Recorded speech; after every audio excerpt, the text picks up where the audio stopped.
집을 향해 가네. 우리는 그의 풍성한 사랑을 힘입어 아버지 집을 향해 가네.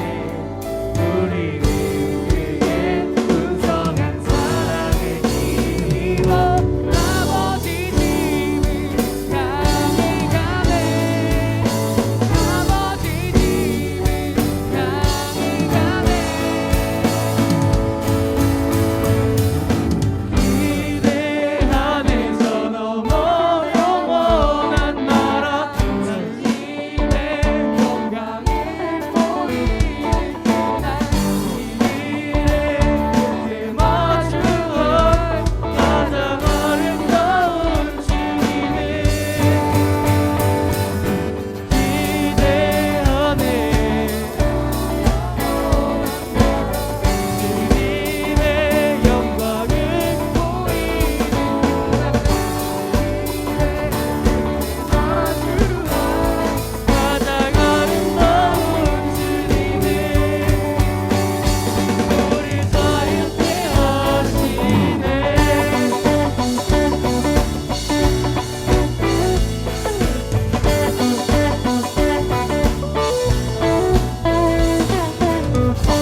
2022년 3월 16일 연세신학공동체 수요 연합 예배를 시작하겠습니다. 박예담아군님께서 기도 인도해 주시겠습니다. 기도하시겠습니다. 사랑이 풍성하신 하나님 아버지, 여러 상황으로 세계가 혼란한 가운데 신과대학 지체들이 모여 이렇게 예배할 수 있게 하심에 감사합니다. 봄은 넌지시 인사를 건네고 저희도 새학기를 맞이합니다. 교수님들과 학우들에게 바쁜 일정을 소화할 수 있는 체력을 허락해 주시고 주님의 능력만을 의지하고 나아갈 수 있도록 도와주세요. 그리고 신과대학에 아직 온전히 회복하지 못한 상처도 더욱 만져주시고 치유하시는 이번 학기가 되길 원합니다. 주님, 저희는 너무 연약하지만 코로나로 인해 많은 것을 홀로 감당해야 하는 상황에 놓여 있습니다. 이런 상황 속에서 신과대학이 서로를 세심히 살피고 보듬는 공동체가 되도록 도와주세요. 서로에게 다가갈 수 있는 용기를 주시고 마음을 열 수 있도록 해주세요. 이제 말씀을 듣습니다. 저희의 지식은 한없이 부족하나 하나님을 더 알아가길 소망합니다. 지식만으로 이해할 수 없었던 부분까지도 목사님의 말씀을 통해 깨달을 수 있는 은혜를 베풀어 주시고 목사님께도 성령 충만함을 허락해 주세요. 연세신학 공동체를 사랑하시고 늘 함께하여 주시는 예수님의 이름으로 기도드렸습니다. 아멘. 오늘 우리에게 주시는 하나님의 말씀은 요한복음 3장 16절입니다. 봉독하겠습니다. 하나님께서 세상을 이처럼 사랑하셔서 외아들을 주셨으니 이는 그를 믿는 사람마다 멸망하지 않고 영생을 얻게 하려는 것이다. 아멘. 방현상 교수님께서 나오셔서 보편적인 하나님의 사랑과 자비라는 제목으로 말씀 전하시겠습니다. 2022학년도 신과대학 연합신학대학원의 첫 번째 채플에 참석하신 모든 재학생 여러분들과 교수님들을 진심으로 환영합니다. 저희 모두가 어려운 시기를 지나고 있지만 주님께서 주시는 은혜와 평화가 여러분들에게 함께 하시기를 기원합니다. 몇 주 전에 시작된 우크라이나에 대한 푸틴 러시아의 침공으로 수많은 사람이 죽임을 당하고 고통 가운데 있고 많은 사람들의 고통이 계속적으로 발생하고 있습니다. 유럽은 더 이상 살상과 침략으로 인해 정치 군사적인 엄청난 위기에 처해 있습니다. 21세기에 살고 있는 우리에게 아직도 이웃 나라를 침략하는 세상에 살고 있고 아직도 미얀마 군부 독재자들은 시민들에 대한 폭력과 살상을 그치지 않고 있습니다. 또 우리 사회에서도 소수자에 대한 탄압과 차별은 우리들의 일상에서 쉽게 찾아볼 수 있습니다. 그리고 지난 2년 동안 코로나19 팬데믹으로 인해 수많은 사람들이 생명을 잃었고 수많은 사람들이 질병으로 고통을 받고 있고 이 고통과 죽음은 오늘도 계속되고 있습니다. 이러한 질병의 고통은 특히 가난한 사람들에게 치명적인 고통과 결과를 가져온 것을 저희들이 잘 알고 있습니다. 우리는 이렇게 고통스럽고 복잡한 현실 속에서 그리스도께 대한 우리의 믿음과 하나님의 뜻과 하나님의 나라를 이 세상에 세우는 것이 어떠한 의미인지를 다시 한번 생각해 봐야 할 것입니다. 오래전 뉴욕타임스지에는 테레사 수녀가 Come be my light, 오셔서 내 빛이 되소서라는 그녀의 서한집에서 그 서녀가 고백한 것을 다음과 같이 보도했습니다. 테레사 수녀는 캘카타에서 병들어 죽어가는 사람들의 고통을 덜어주기 위해서 끝없이 노력하고 봉사하고 헌신하고 있을 때도 때때로 하나님의 존재에 대한 괴로운 의심과 씨름을 했다고 고백한 테레사 수녀님의 고백은 많은 사람들에게 격렬한 비판의 물결을 일으켰다고 합니다. 과연 그는 위선자였는가? 그녀는 모든 것을 속이고 살아왔다는 말인가? 이러한 세간의 논평과 논쟁이 계속되는 가운데 크리스타 휴즈라는 여학생이 2007년 뉴욕타임스 편집자에게 보낸 글이 상당한 의미를 가지고 있습니다. 그는 테레사 수녀의 삶은 믿음에 살아있는 측면을 예시한다고 그는 주장합니다. 그러한 것은 그리스도인의 정체성이 그리스도인 각 사람이 어떻게 사느냐 하는 문제보다도 오히려 각 사람이 무엇을 지적으로 믿느냐 하는 것으로 규정하고 있다는 사실에 대해서 지적하면서 이러한 믿음에 대한 평가의 기준은 뒤집어져야 하지 않을까요? 라는 근본적인 문제를 지적했었습니다. 이것을 잘 생각해 보시면은 그리스도교 신앙을 단지 믿음의 조항에 대한 지적인 동의로 알고 또한 수많은 신학적인 조항을 충실하게 믿는다는 것이 믿음의 본질이라고 생각하는 우리들의 생각을 다시 한번 생각하게 하는 글이라고 생각합니다. 여러분들, 그리스도교의 역사는 신조의 역사가 아니라 신앙의 사람들, 그리스도인들의 역사이라는 것입니다. 여러분들, 하나님은 여호수아가 전투를 계속할 수 있도록 정말로 해를 멈추게 하셨는가라는 질문을 해보신 적이 있을 것입니다. 정말로 예수께서는 물을 포도주로 정말로 변하게 하셨나? 정말로 예수께서는 갈릴리 호수에 물을 걸으셨나? 등의 어린 시절에 우리는 의심도 하고 이것을 가지고 씨름을 하고 있을 때도 사실 우리들이 예수님에 대한 믿음을 잊어버리지 않았다는 것입니다. 다시 말해서 믿음이라고 하는 것은 알의 영역을 넘어 있는 더 깊은, 더 심오한 차원의 것으로 그리스도교에 대한 신조와 지식에 대한 축적이 아니라 나의 삶에 대한 것이고 예수님께 대한 헌신이라는 것입니다. 유대인들에게 있어서 믿음은 신조로서가 아니라 삶의 양식이라고 합니다. 이것은 우리 모든 그리스도교 신앙에도 동일하게 적용됩니다. 신약 성경에도 그리스도교 신앙을 표현하기 위한 초기 단어의 용어는 길, 도였고 그 당시 그리스도인이 된다는 것은 그리스도의 영 안에서 예수를 따라간다는 뜻이었습니다.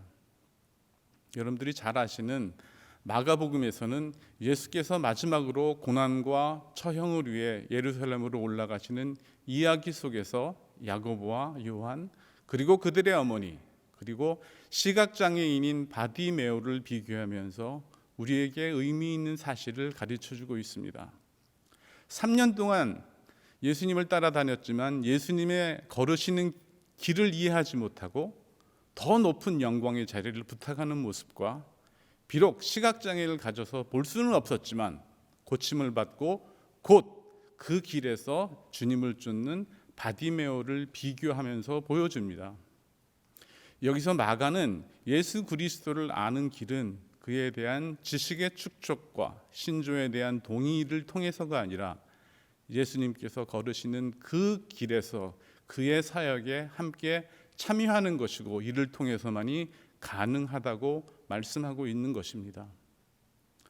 오늘날 예수님께서 걸으시는 길은 아마도 코로나 팬데믹으로 고생하시는 환자, 가족들, 소상공인들 그리고 경쟁과 사회적인 경제 구조로 인해 피해를 받는 분들, 인종차별, 정치, 내란, 차별의 문제로 희생당하고 고통받는 또 상처받는 가난한 분들, 소외받은 사람들, 난민들, 다른 나라에서 우리나라로 이주해 오신 분들, 또 북한에서 남쪽으로 이주하신 분들과 함께하는 것이 아닐까요? 그들과 함께 고통받는 분들과 함께하는 길에서만이 그리스도를 경험할 수가 있고 그 길에서만이 진정한 예수님의 제자가 될 수 있다는 사실인 것입니다. 오늘 본문 하나님이 세상을 이처럼 사랑하사 독생자를 주셨다는 것은 우리 기독교 신앙의 기초입니다. 이는 우리를 무조건 사랑하시는 하나님의 의지이고 우리들의 신앙 고백은 하나님은 모든 인류를 세상을 차별 없이 사랑하신다는 것을 확언하는 것입니다. 다시 말해서 모든 인간은 without any discrimination, 어떠한 차별도 없이 하나님의 사랑의 대상이고 그리고 모든 인류는 그리스도를 통해서 시작되고 완성된 새로운 인류로 뉴 휴머니티로 부르시는 하나님의 자비로운 초청에 우리가 대답하고 참여하는 것입니다. 그러나 코로나19 팬데믹과 요사이 국내외 정치, 사회 여러 가지 문제를 겪으면서 심각한 안보, 테러, 사회 분열 등 여러 문제를 접하면서 우리는 하나님께서 원하시는 자비의 삶을 포기하고 전쟁과 대립과 분노와 보복이라는 비신앙적인 생각을 따르고 있지 않나 다시 한번 생각해 봅니다. 성경은 긍휼히 여기는 사람들은 복이 있고 그러면 긍휼히 여김을 받는다. 화평케 하는 자는 복이 있나니 저희가 하나님의 아들이라 일컬음을 받을 것이다 라는 말씀이 있는데, 우리의 모습과 생각에는 하나님의 자녀임을 포기하는 모습이 있지 않나 생각하게 됩니다. 지난 2월 21일 우리 많은 사람들에게 존경과 사랑을 받던 의사인 폴 파머의 사망 소식을 듣고 세계의학계는 물론 국제사회가 슬픔에 잠겼습니다.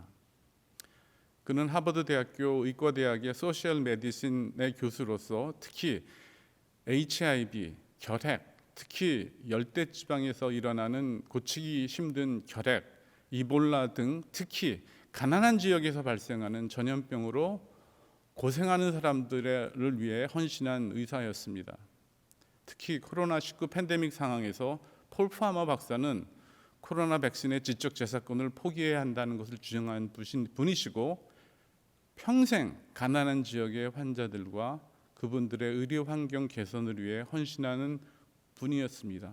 돌아가시는 순간에도 그는 루안다에 있는 병원 현장에 계셨고 그곳에서 아마 심장 질환으로 그곳에서 순직하셨습니다. 많은 사람들이 얘기합니다. 그의 가난한 지역에서 환자를 위한 그분의 헌신과 노력은 아마도 WHO의 전체 일보다도 더 가치 있는 일이었다고도 평가를 하고 있습니다.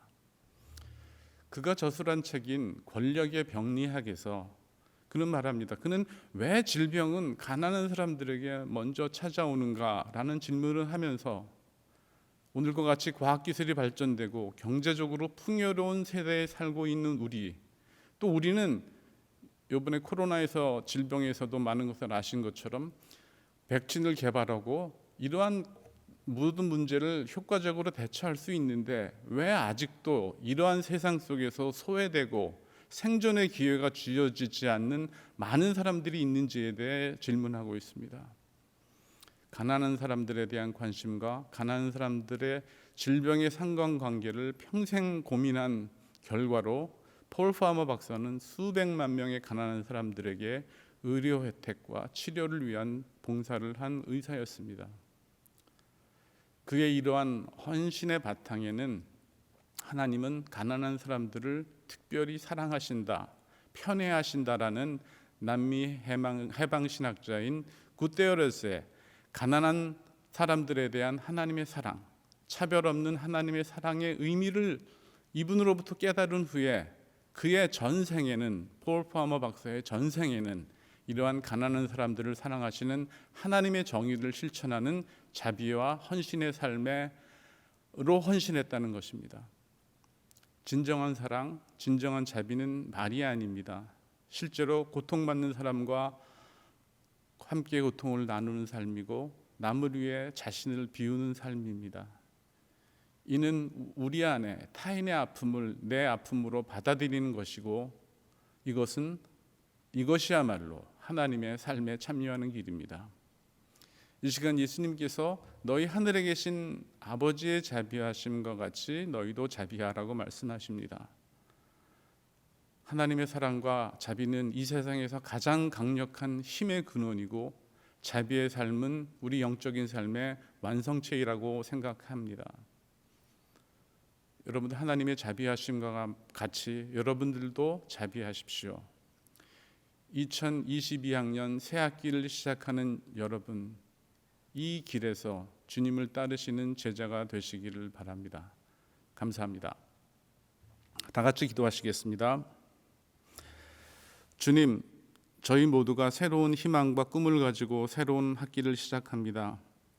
주님께서 우리의 도움이 되시고 우리로 주님의 진리와 자유 안에 거하게 하시옵소서. 지금은 우리 주 예수 그리스도의 은혜와 하나님의 사랑과 성령의 도우심이 새 학기를 시작하시는 모든 분들과 함께 하시기를 간절히 축원합니다. 아멘.